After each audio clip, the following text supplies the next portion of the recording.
Beekeeper's now going to take off some honey. There's some ripe honey, so he's going to take it off. So first he has to clear the bees out of the super, out of the honey box. And he does that by using these little one-way valves.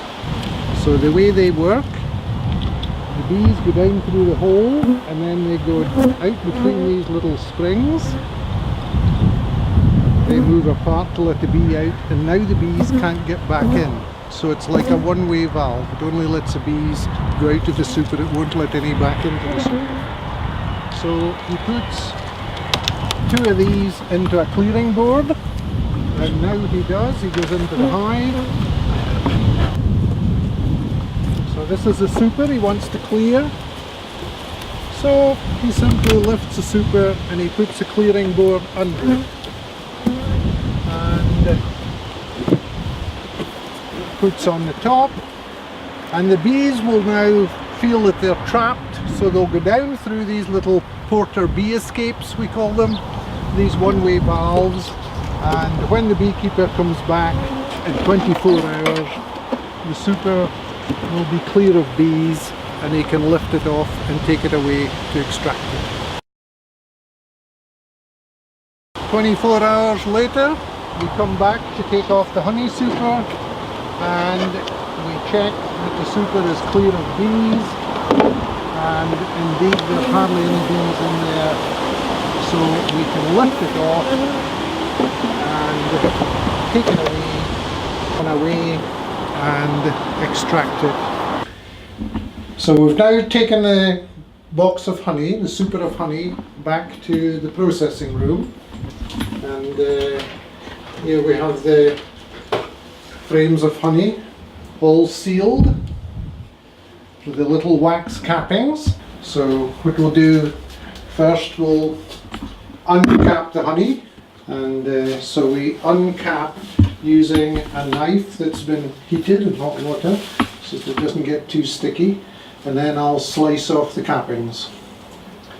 So I try and take off the minimum possible so as not to take too much honey. And here we are slicing them off.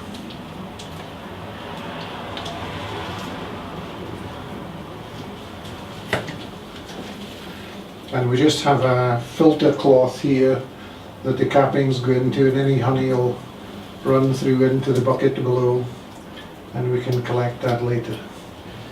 Okay, so we have to do the other side because there's a mid-rib of wax, and the bees build comb little cells out from each side, so we need to uncap both sides.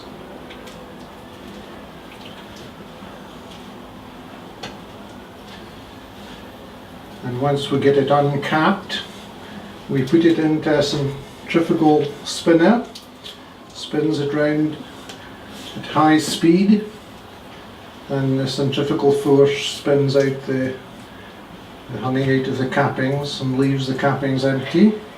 Now it's uncapped, so we're ready to put it into the extractor, and it'll go into the extractor like so, and as it rotates, the little cells are pointed slightly upwards towards the top of the frame. The bees do it that way to hold the honey in when they're processing it, and because it's like that, we can spin it at high speed and the honey will fly out from both sides of the frame.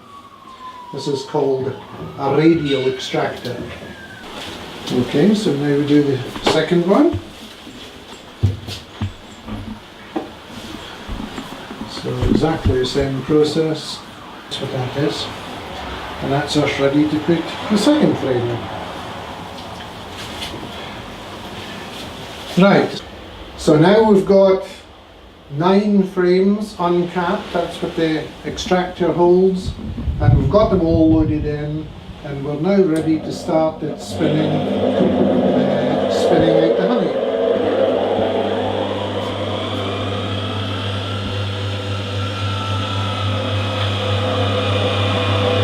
You get rather sticky doing this. The beekeeper's wife always notices that all the doorknobs on her doors get very sticky when the beekeeper's extracting honey. So there it is, we can see it flying out. You you look down the side, maybe you can just see it, maybe the light's not good enough. There you can see it.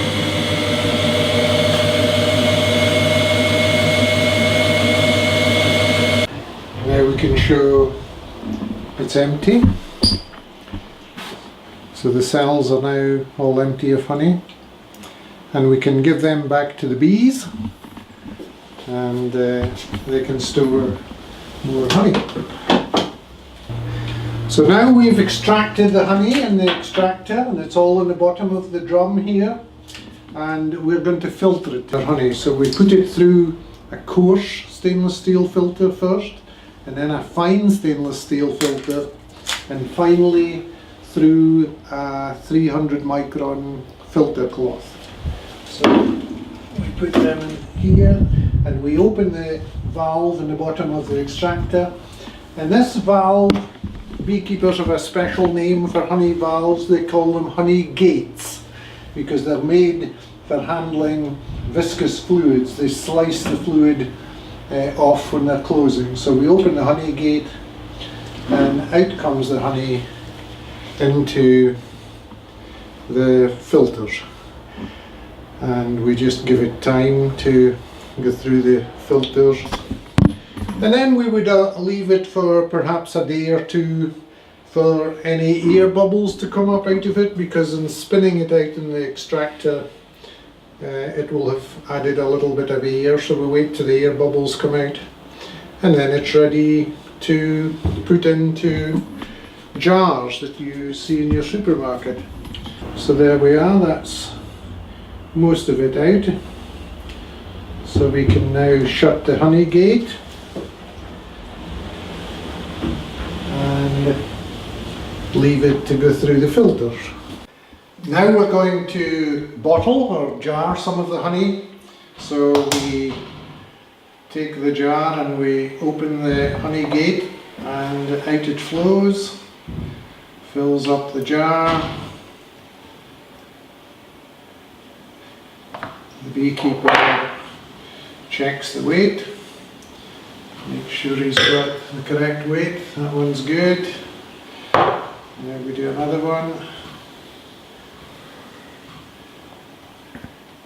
and that's the honey in the jars. So we put on the tops, and now we put on our labels. Our label needs to state that it's honey, Scottish honey in this case, and the name of who's producing it or packaging it, and the weight, 227 grams, half a pound, the best before date, and that's the honey now ready for the market.